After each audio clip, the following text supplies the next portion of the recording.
cette ingestion elle va se faire par des repas en fait d'une demi-heure à chaque fois.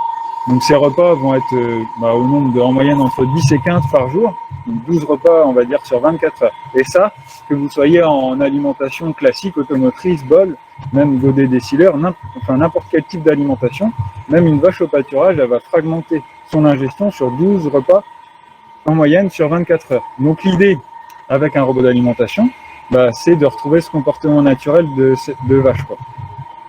Ce qu'il faut, c'est que notre vache, elle trie le moins possible, parce qu'elle va forcément trier ce qui est le plus digestible, c'est-à-dire nos concentrés, nos minéraux, ce qui est le plus petit, ce qui est appétant. Sauf que ce qui, le tri, donc ce qu'elles font à l'auge, faire des petits puits, ça va augmenter aussi le conflit entre animaux. Donc du coup, limiter l'ingestion de nos vaches qui sont dominées. Donc ça peut être nos primipares, nos vaches en début de lactation, qui sont elles des vaches qui ont besoin de s'exprimer. Je fais une petite pause, s'il y a des questions, il ne faut pas hésiter à les poser même en cours de présentation. Donc pour limiter ce tri, pour limiter du coup ces conflits, ce qu'on va chercher à faire, notamment avec le robot d'alimentation, à l'inverse d'une automotrice, c'est de distribuer plus souvent. Ce qui va du coup par conséquent diminuer le tri, mais ça a été prouvé par plusieurs études, n'augmente pas l'ingestion. Donc là, on entend le petit bip du Vector qui est en train de reculer derrière moi. Donc sur la ferme, j'en profite juste pour vous dire qu'il y a juste à côté de moi, comme Ingrid vous l'a montré, la cuisine. Et le Vector, derrière, n'a qu'une table d'alimentation à faire pour aller aux vaches et à tous les autres animaux de la ferme, Tari et Génis. Voilà. Donc là, on l'entend biper, le Vector, pour notifier son mouvement. S'il y a des intervenants extérieurs à la ferme, qui ne soient pas sur le passage, par exemple, quoi.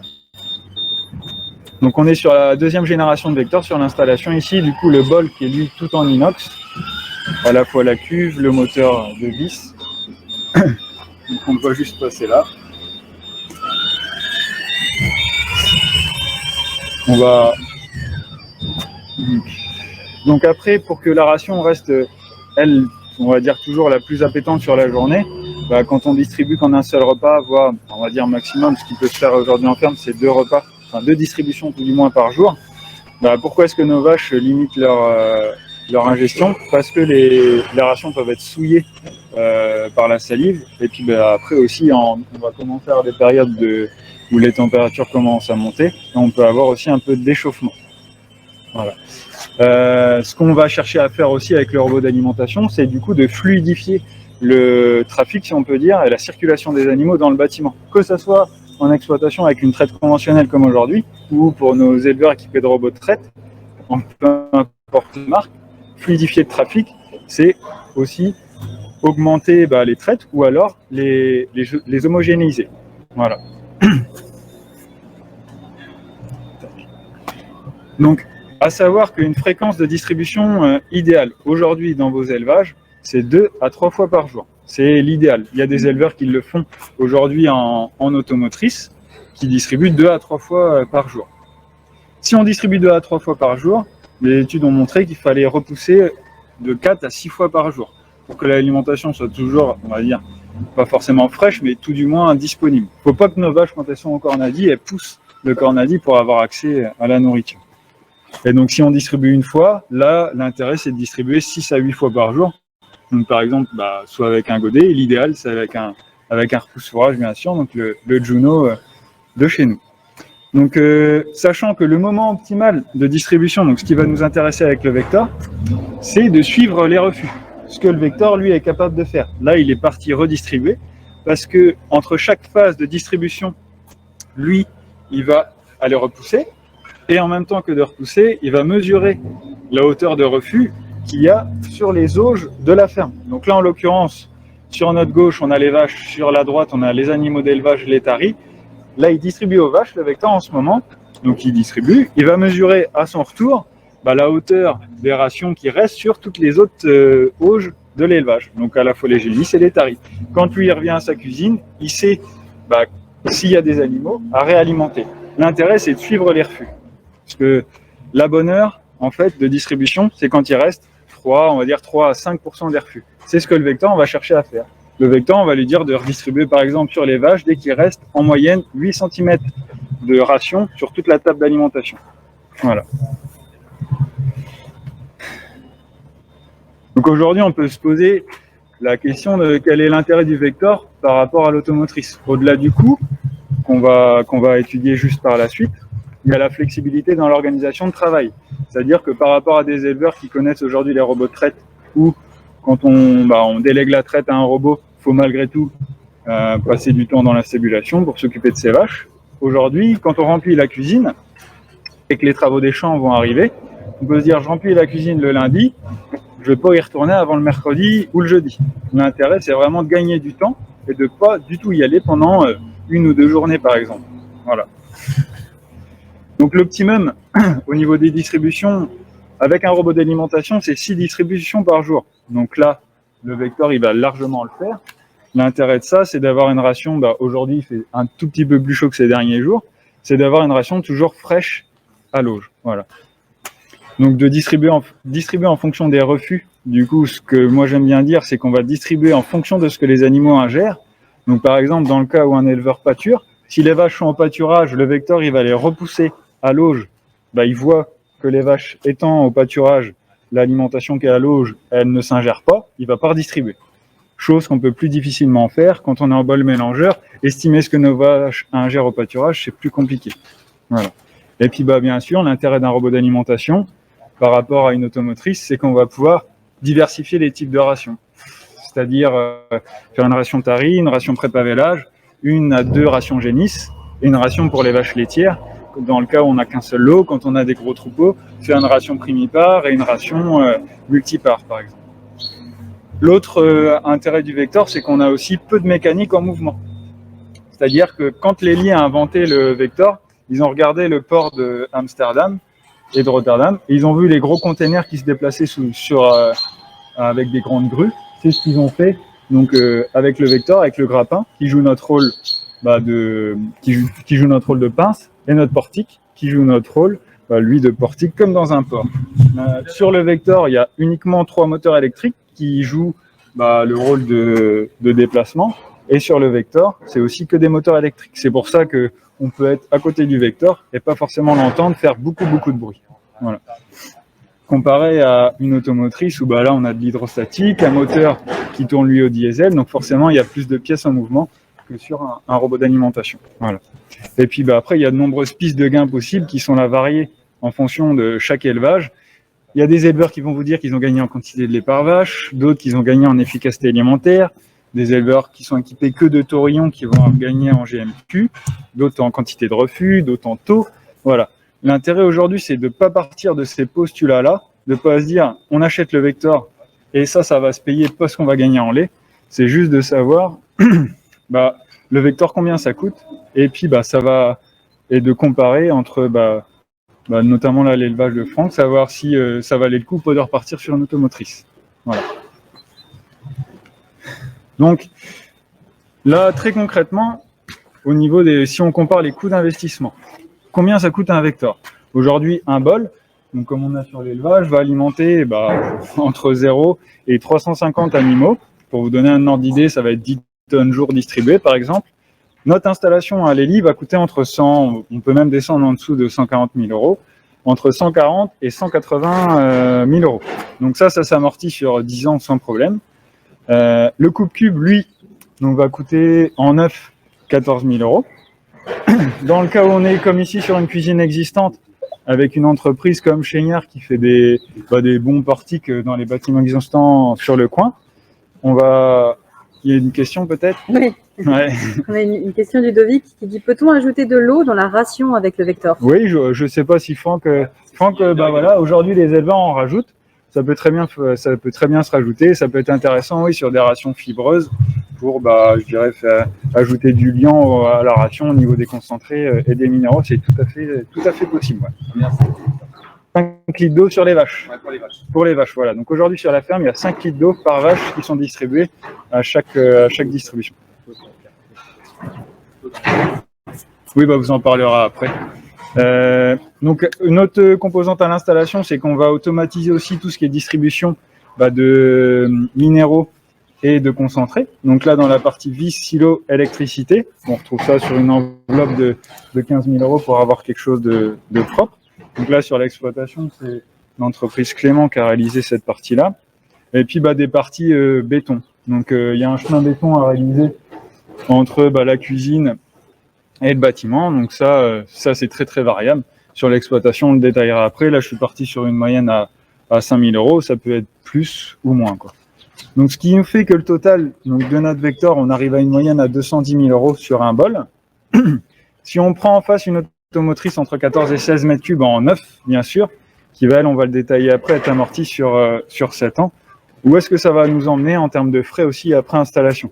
Parce que bien sûr, on a toujours tendance à voir l'investissement à l'instant T.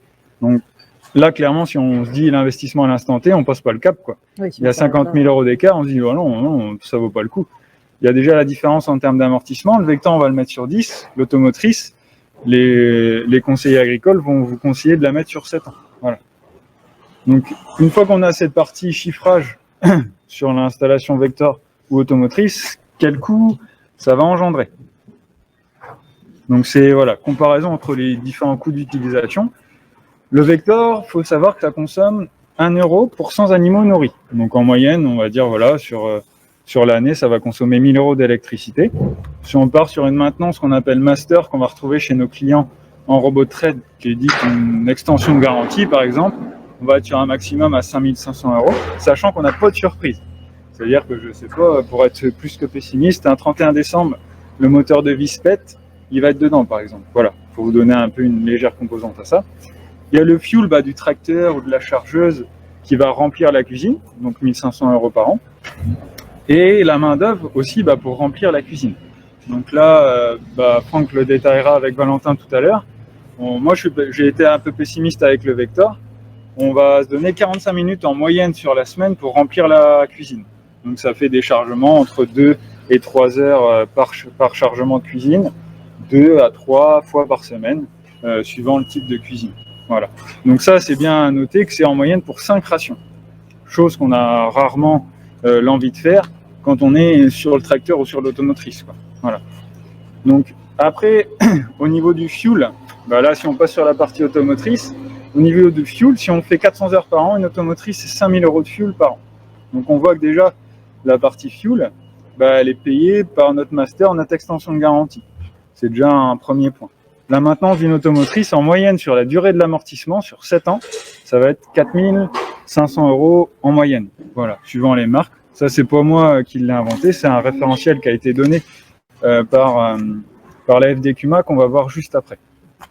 Et après, si on compte pareil notre main-d'œuvre, 500 heures par an, si on fait à peu près 3 rations différentes, j'ai été plus gentil avec l'automotrice, ça nous revient à 9 000 euros par an. Donc si on compare les coûts, on va avoir avec notre vecteur une sécurité à 12 900 euros par an et sur l'automotrice 18 500 euros par an. Donc c'est là où la différence elle va se faire entre le vecteur et l'automotrice. C'est sur les coûts d'utilisation. Voilà. Avec des choses qui ne sont pas tout à fait pareilles. On va comparer un vecteur qui va faire 5 rations minimum par jour distribuées sur les vaches 6 fois, sur les génisses 2, 3 fois, à une automotrice qui va distribuer en une fois et 3 rations différentes, sans perdre de temps. Voilà. Je ne sais pas s'il y a d'autres questions, Ingrid. Pas pour l'instant. Là, si sur la consommation électrique du vecteur, mais tu l'as évoqué. Voilà, donc 1 euro. Ça, c'est pas des chiffres constructeurs, qu'on soit bien d'accord. C'est des clients qui ont mis des compteurs, qu'on met une installation pour contrôler la puissance qui est consommée par le vecteur, et c'est 1 euro pour 100 animaux nourris. Donc ça paraît peu, mais c'est vraiment véridique, quoi. Donc si on fait notre comparatif, global. Donc notre vecteur avec un financement classique aujourd'hui qui peut être financé par exemple sur là on est en Ille-et-Vilaine, donc on peut parler en Agilor ou en Clémat, on va être sur du 1,10 en moyenne. Ça nous fait des mensualités de 1 850 euros, donc du 22 000 euros à peu près par an. Si on met notre automotrice sur 7 ans avec un taux à 0,90, on a des mensualités qui sont de 1 970 euros, soit 23 500 euros à peu près par an. Et là, donc, si on rappelle encore nos coûts de fonctionnement, notre Vector va être autour de 13 000 € par an, quand notre automotrice va être, elle, autour de 18 500 € tout compris, quoi. Voilà. Donc, ce qui fait qu'on arrive à un total pour le Vector à 35 000 € par an, et pour l'automotrice à 42 000 € par an. Soit un différentiel de 7 000 € quand même, entre le Vector et l'automotrice. Donc, en faveur du Vector. Donc, l'idée, c'est bien de vous dire, c'est pas forcément de vous dire que vous allez gagner de l'argent avec le Vector, mais qu'il faut surtout au moins l'étudier. Voilà, au moins l'étudier. On sait que aujourd'hui, le Vector, à partir de 100 vaches, 1 million de litres de lait, par exemple, ça vaut le coup, quoi. Il faut se poser la question, réellement se poser la question. Donc, pour vous donner un petit peu le détail de mes chiffres, vous pouvez les retrouver directement sur Internet, sur le site de l'AFD Cuma. C'est la diaporama, c'est le diapo que vous voyez juste ici. Donc sur les décideuses automotrices, pareil, les coûts d'achat, je les ai mis ici. Voilà. Donc est-ce qu'il y a d'autres questions, Ingrid ? Il y a une question par rapport à l'adaptation à une charpente existante. Bah là, on est complètement dans le thème. C'est ce qui a été fait sur l'élevage. Donc chez Lélie, donc il y a Valentin, le commercial. Une fois que Valentin a bien fait son travail, normalement, il fait intervenir le responsable des travaux, qui lui va fournir à un charpentier, donc sur l'élevage ici à Chénia, le calcul de charge à respecter pour notre Vector. Parce que comme j'aime bien le rappeler, certains confrères néanmoins concurrents aiment bien dire que le Vector, ça reste une pince à sucre. Ça reste peut-être une pince à sucre, mais qu'à 250 kg de pression au centimètre. Donc, faut pas rentrer dans la cuisine, et malgré tout, ça a de la force. Un grappin va faire, par exemple sur l'élevage ici, un grappin prend 70 kg. Donc il faut que la structure soit capable de le supporter. Là, le choix a été fait de carrément refaire un portique à l'intérieur du bâtiment. C'est comme s'il y avait un bâtiment à l'intérieur du bâtiment. Donc on sécurise vraiment l'installation. Le but, par rapport à une automotrice, c'est pas de dire on va la changer tous les 5, tous les 7 ans, c'est de faire durer la machine. Et ça, c'est le gros intérêt avec le Vector. Aujourd'hui, les premiers installés en France ont été installés en août 2012 dans le sud de la Manche. Et on peut très bien, au bout de 10 ans, se dire le garder, ou alors se dire je vais changer que mon bol. Du coup, là, par rapport à notre investissement, je disais tout à l'heure entre 140 et 180, on n'a que le bol à changer. On va être autour de, 60, 65 000 €. Donc là, on se retrouve avec une mélangeuse classique, même pas une automotrice, juste une mélangeuse. Et là, on réétale ça sur 10 ans et ainsi de suite. Voilà. C'est le gros intérêt du Vector. Voilà. Dans un bâtiment existant, comme était demandé. Voilà. Tac. Donc s'il n'y a pas d'autres questions, je vais laisser la parole du coup à Il y en a une autre sur le fait que les fourrages, est-ce qu'ils chauffent dans la cuisine l'été? Là, je peux être le meilleur commercial du monde. Celui qui va répondre le mieux à cette question, ça reste l'éleveur. Et ça, c'est quelque chose que je pense, c'est une belle transition. Tous les éleveurs ont comme question avant l'installation du Vector. Et c'est en allant en visite d'élevage que vous vous rendrez compte avec les éleveurs équipés que non, ça chauffe pas. Bien sûr, quand il fait 30 degrés, je ne vais pas vous dire que vous allez remplir une fois par semaine. Vous allez remplir la cuisine, admettons, 3 fois par semaine en plein été. Mais ça ne chauffe pas au point de ne pas distribuer la ration. En moyenne, les éleveurs sur l'année, ils chargent la cuisine. C'est une étude qui a été faite sur la France entière, 2,3 fois sur 7 jours. Voilà. Donc ça, c'est une moyenne.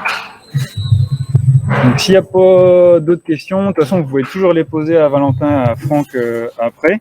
Là, on va passer plus sur la partie étude du projet, ici, sur l'élevage. Donc voilà, Valentin et Franck. Puis ce qu'on va faire, c'est qu'on va représenter l'éleveur, puisqu'on a eu un petit problème de son au tout début. Donc ça nous permettra de mieux savoir qui vous êtes. Donc merci Flavien. Donc Valentin Dorian, moi je me présente, je suis le référent commercial justement pour les robots de traite et les robots d'alimentation sur le secteur de Franck. Donc là, le but, ça va être d'échanger sur le projet du GAEC. Franck, est-ce que tu te souviens comment on a été mis en contact à l'époque? Alors, on a été mis en contact, déjà, un premier contact par mail, parce que depuis le début d'année, on commençait à regarder pour renouveler notre automotrice.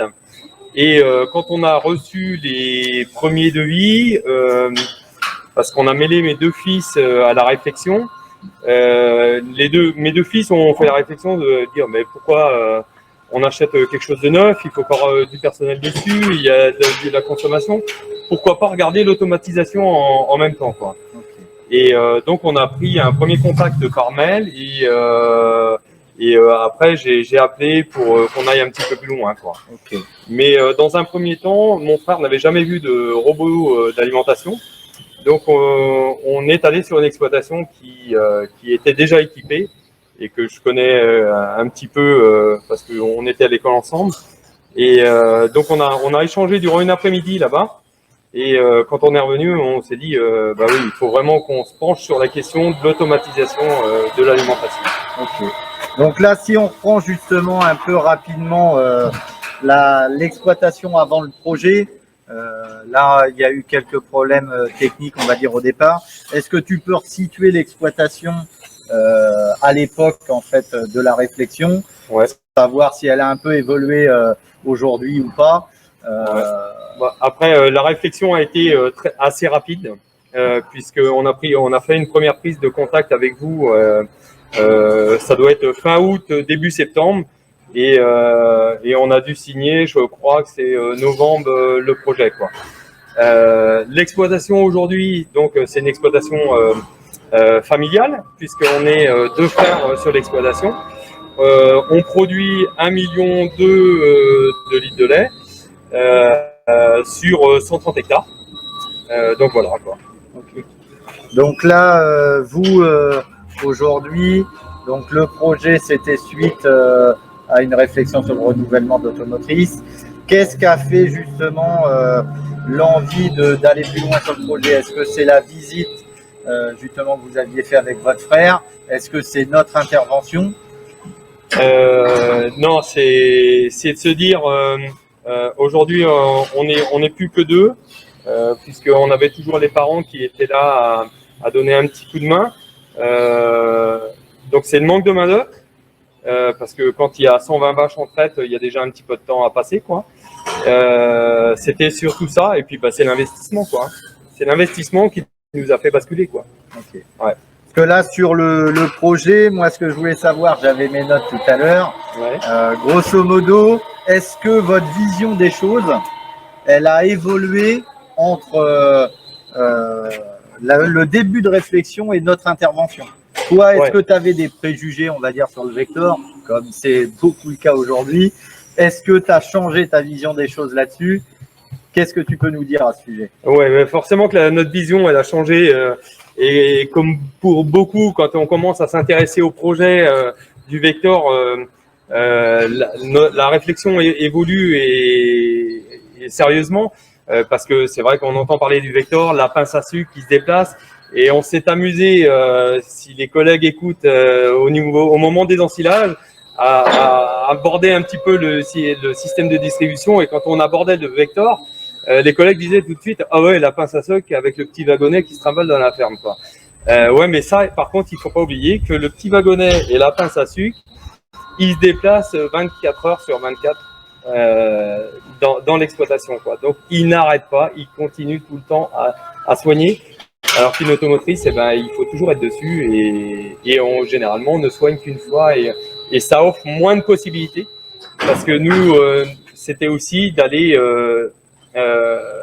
diviser des rations en fonction des âges des animaux, quoi. Donc, c'était surtout ça qui… Bah, c'est vrai que là, on a souvent le cas concret hein, sur le robot en général. C'est vrai qu'ici, vous êtes équipé en machine à frire 2 fois 10. Donc, c'est un peu le même comparatif. Hein. Souvent, je dis aux éleveurs, aujourd'hui, pour faire 1,2 million, on aurait besoin de 2 stalles robotisées. Aujourd'hui, Franck, il a 20 postes. Le robot d'alimentation, c'est pareil. Du fait qu'on va raisonner sur 24 heures, on n'aura pas du tout les mêmes besoins, on va dire, d'efficacité sur un nombre d'heures limité. Donc ça, c'est vraiment ça qu'il faut mettre en avant. Est-ce que tu avais d'autres choses, toi, qui t'inquiétaient sur la cuisine? Il me semble que tu avais un peu peur que ça chauffe. Ouais, forcément, on avait peur que ça chauffe. Et puis, c'est quand on va en visite qu'on regarde l'état des cubes. Et puis, on s'est tombé la première visite chez quelqu'un qui avait chargé de 4 ou 5 jours avant. Donc, on avait vraiment vu des cubes qui étaient découpés depuis 4 à 5 jours. Et on s'est dit, on était un petit peu surpris qu'il n'y ait pas de perte, quoi. Après, notre expérience fait que on s'aperçoit que dès que c'est du vrac, parce que les côtés du silo, on a un silo qui est un petit peu trop haut, donc on est obligé d'enlever la partie supérieure du silo. Et toute cette partie-là, on la met en vrac. Et quand on la laisse au bout de 2-3 jours, on s'aperçoit qu'il y a énormément de pertes, quoi. Donc, c'est vrai que je me souviens d'une réflexion que tu m'avais faite à l'époque, c'est que vous étiez dans les seuls à avoir fait un calcul de densité dans votre silo. Ouais, ça, qu'est-ce que tu peux nous dire là-dessus? Eh ben, qu'il faut être très très vigilant sur le tassage. Si on veut conserver notre maïs comme il faut, enfin tous les fourrages comme il faut, quoi. Ouais. C'est l'entreprise qui tasse, hein. Ils viennent avec 2 outils pour tasser et toutes les heures on les fait changer, inverser d'emplacement à tasser.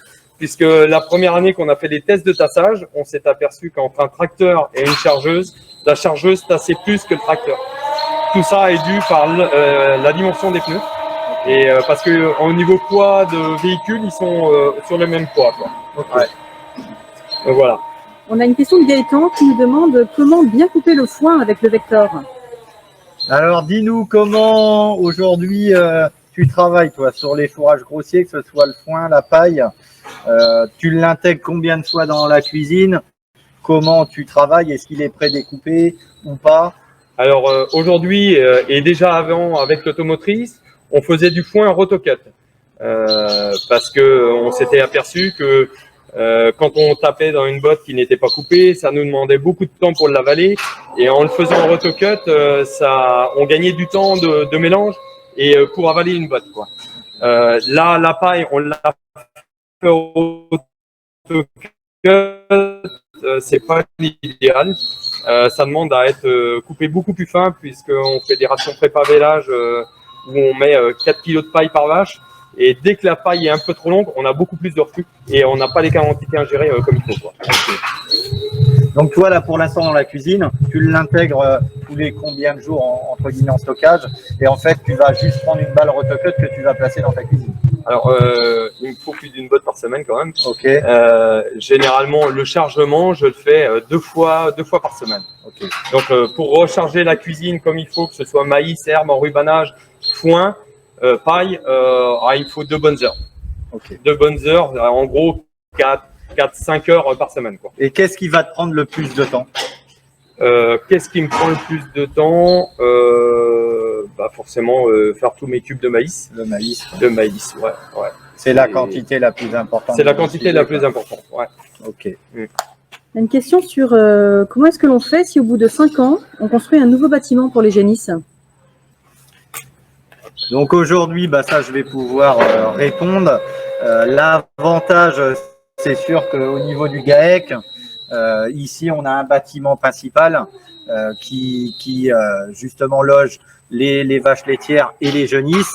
Rien n'empêche justement dans l'évolution, ça a été préparé avec Franck dans les plans, d'aménager justement un autre bâtiment si demain il le souhaite. Il y aura juste une route bétonnée comme on peut la voir ici avec justement le suivi par plaque métallique pour que le Vector puisse alimenter un futur bâtiment. Donc ça, dans tous les cas, nous, dans l'agencement, même dans les plans du bâtiment cuisine, dans la majorité des cas, on va prévoir même l'évolution d'un 2e bol. Ça, c'est des choses qu'on doit échanger avant la concrétisation du projet pour pouvoir l'anticiper. Le but, c'est vraiment, lors des différents rendez-vous, connaître vos objectifs, connaître vos perspectives d'évolution. Ça me fait basculer justement directement sur ton projet, Franck. Combien de fois on s'est vu en rendez-vous? Est-ce que tu te souviens?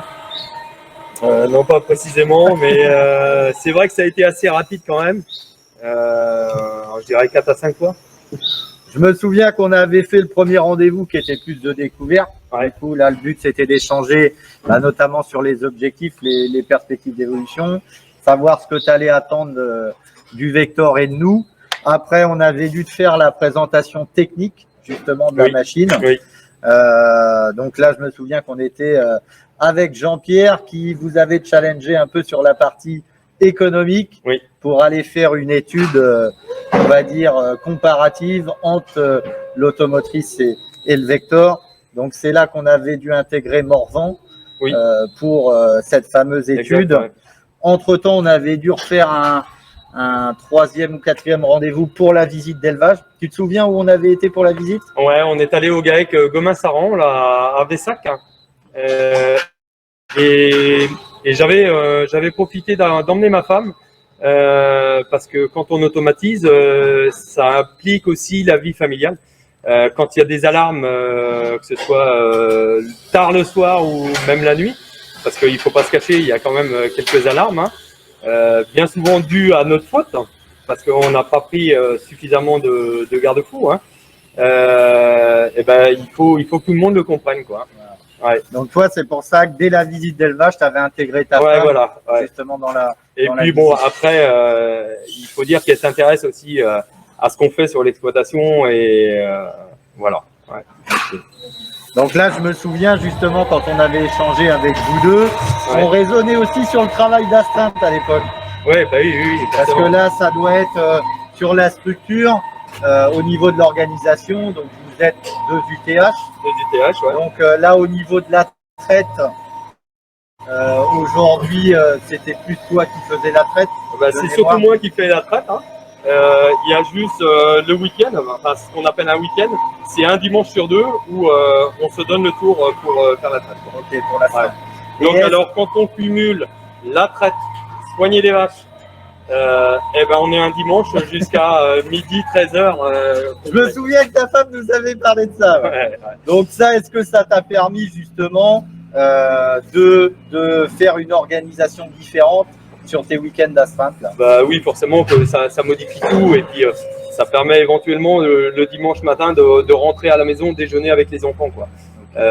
C'est quelque chose que je pouvais pas me permettre avant, puisque les chenilles, on les soignait une journée sur 2. Et donc forcément le week-end, quand c'était moi qui étais de garde, je me retrouvais à soigner des genisses. Et bon, c'est pas que ça me déplaisait, hein, ça, j'aimais bien ça, mais n'empêche que c'était énergivore quand même, quoi. Ouais. Okay. Donc là, ouais, au niveau des différents rendez-vous, je me souviens que c'était ton frère qui menait l'automotrice, plus facilement l'automotrice. Ouais. Est-ce que justement entre les deux associés, est-ce que vous aviez une vision différente? Est-ce que vous aviez des objectifs où vous étiez vraiment raccord sur le projet? On avait, on était assez d'accord sur l'automatisation quand même. Hein. Et puis ce qui a fait mûrir, c'est que quand on a commencé à avoir le système,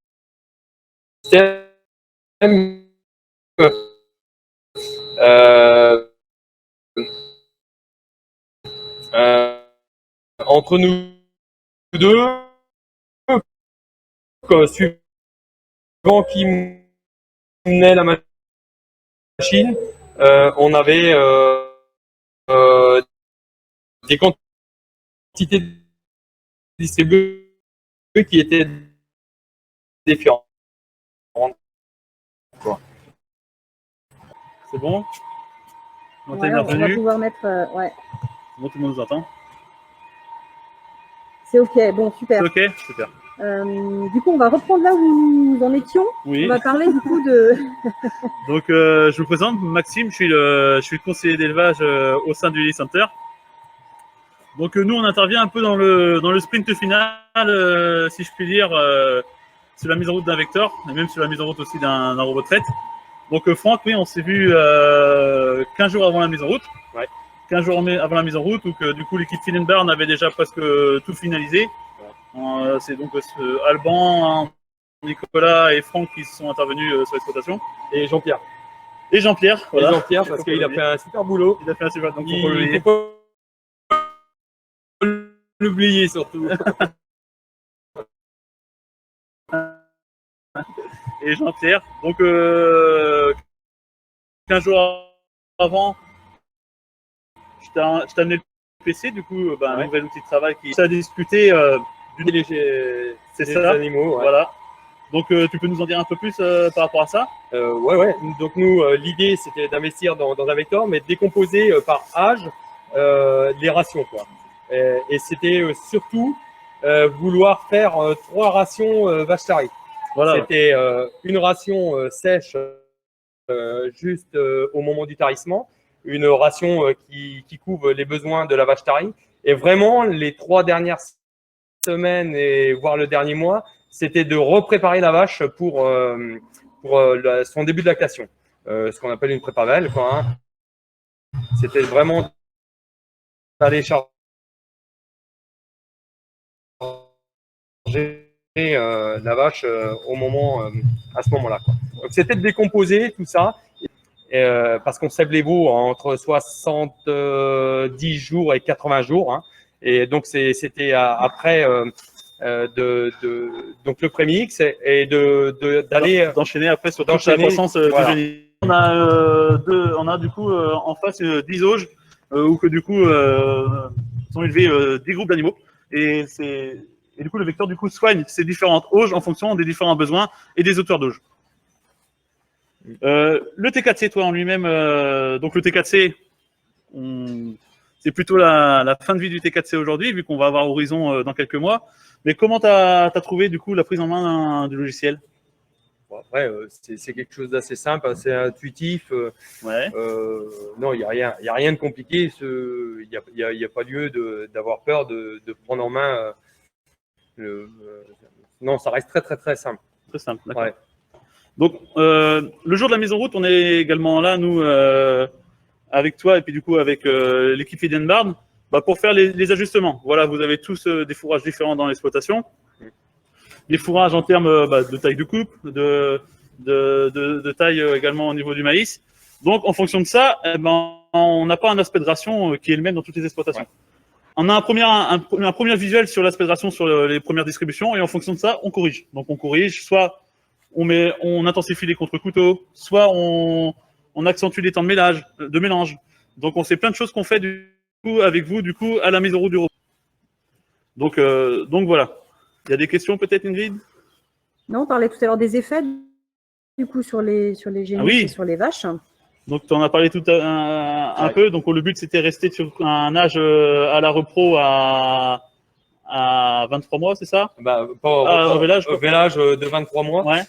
La chose qu'on peut dire depuis la mise en route, qui est très significative chez nous, voilà, c'est que déjà on avait un troupeau qui était calme, mais il est encore plus calme aujourd'hui. D'accord. C'était un petit peu notre crainte, c'était de se dire on va avoir quelque chose qui va passer jour et nuit, les vaches vont prendre peur, on va chuter en lait. Là non, on n'a pas chuté en lait, mais par contre on a des animaux beaucoup plus calmes. Sitôt la traite, ils vont pas se jeter à l'auge. Ça va plutôt. Par contre, ça a demandé à ce qu'on modifie un petit peu notre organisation, qu'on s'adapte à ça. Quoi. Une nouvelle organisation, d'accord. Ça a été les effets sur la production laitière du fait d'avoir jusqu'à 5 et 6 distributions à l'auge. Ça a eu des effets positifs? Oui, forcément que ça a des effets positifs. Ouais. Ma crainte était on était à 31 kg par vache avant la mise en route. C'était de perdre 3-4 litres. Hein, et là, on a plutôt gagné 3-4 litres. Quoi. Donc là, aujourd'hui, on est aux alentours de 34 kg. Quoi. On a fait des pics. Après, tout ça dépend ce qu'on prend. Si c'est le pied du silo de maïs, c'est là qu'on voit des différences. Mais on est monté à 35,6 kg il y a quelques semaines. D'accord. Avec un troupeau plus serein, du coup. Ouais, c'est ça qui est. Alors, par contre, ça a un inconvénient. C'est que quand on veut les bloquer, quand on fait les échos, c'est plus compliqué de bloquer les animaux au cornadi, quoi. Oui, effectivement. Mais bon, oui, c'est encore plus agréable. Encore ce matin, on a inséminé une vache, on l'a bloquée au cornadi, puisque elles sont cool, quoi. Ouais, c'est souvent ce qui nous revient. C'est vrai que avec une automotrice qui surprend aussi, en automotrice, on distribue, tout le monde se vient à l'auge. Là, du fait qu'ils distribuent 5 à 6 fois par jour, on a cet effet que du coup tout le monde ne vient pas à l'auge. On a 20 à 25% du troupeau qui se lève à chaque distribution. On n'a plus cette concurrence à l'auge qu'on peut observer quand on a une distribution automotrice. Alors nous, il y a une petite différence aussi, c'est que le Vector passe toujours devant les vaches pour aller distribuer les genisses. Donc il fait entre 12 et 13 passages devant les vaches. Il repousse du coup de 12 à 13 fois par jour. Ce qui fait que certaines vont venir quand ils passent, mais je pense que ça accentue encore plus le fait qu'elles soient Au niveau de la gestion, Ouais. d'accord. Elles n'ont plus peur de manquer. Elles n'ont plus peur de manquer, voilà, c'est ça. On a plus cette concurrence entre les primipares et les multipares à l'auge. Et de ce fait, du coup, d'avoir des suringestions et du coup, un manque d'efficience de la ration, quelque part, sur les primipares ou sur les multipares, dominés, quoi.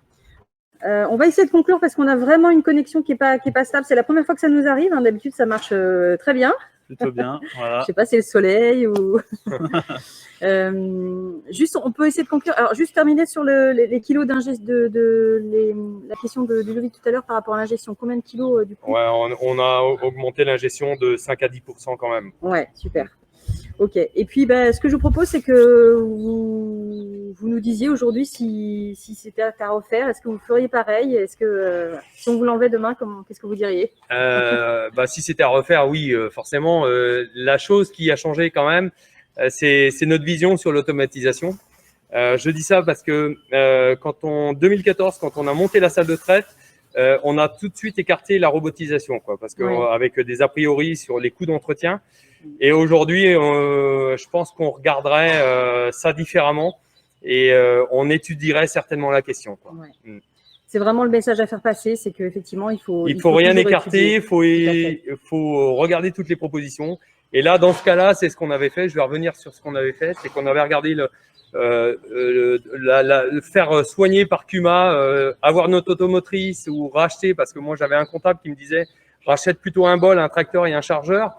Mais en temps de main d'œuvre, ça n'allait pas, quoi. C'est aller explorer le maximum de voies et puis prenez ce qui vous correspond. Ça, aujourd'hui, c'est ce qui nous correspond à nous. Voilà. Et c'est bien le principal. Merci en tout cas pour votre témoignage. De rien. Merci à tous de nous avoir suivis et merci pour votre patience.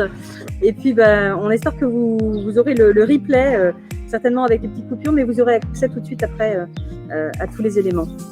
À bientôt pour de prochains Daily Live où cette fois la connexion sera beaucoup plus stable. Merci. Merci. Au revoir.